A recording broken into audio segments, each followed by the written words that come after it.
Buying and selling a house, what the solicitors do. Step 1. The estate agent finds a buyer, agrees the price, then writes to the solicitors with the details. Step 2.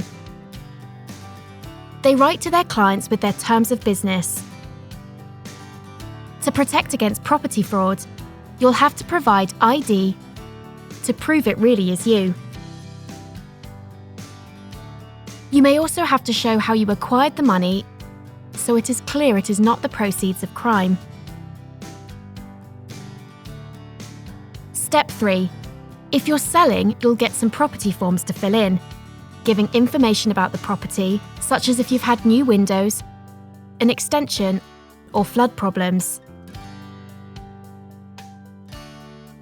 You'll also fill in a form confirming what items you'll leave at the property. Step 4. The solicitor for the seller sends a draft contract, the property forms, and a copy of the deeds to the buyer's solicitor. The deeds are usually simply downloaded from the land registry these days. Step 5. On receipt of the deeds, the buyer's solicitor will play detective, looking through the deeds and property forms and ensuring there are no discrepancies. They'll check for any rights of way you have over neighbouring land, for example, a shared drive or a shared back lane. They'll look into rights that neighbours may have over your property, for example, a right to use a shared path.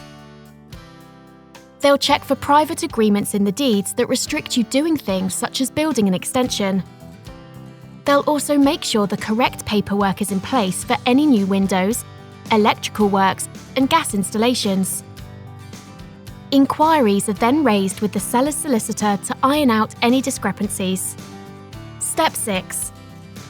Next, there are 3 usual searches carried out by the solicitor. A local search, which reveals things such as building works done to the property. An environmental search, which reveals whether the property may be built on contaminated land. And a drainage and water search, which shows where pipes run and confirms whether the property is connected to the mains. Step 7. The seller replies to inquiries.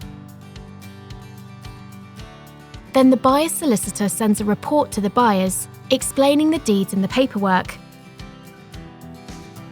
The buyers then sign the contract in readiness for exchange of contracts. Step 8. The moving date is agreed, called the completion date, and the solicitors call each other and exchange contracts. At this point, no one can back out. Step 9. On the day the sale completes, the purchase monies are sent via the banking system. Once it arrives with the seller's solicitor, the estate agent is called to say that the buyer can have the keys.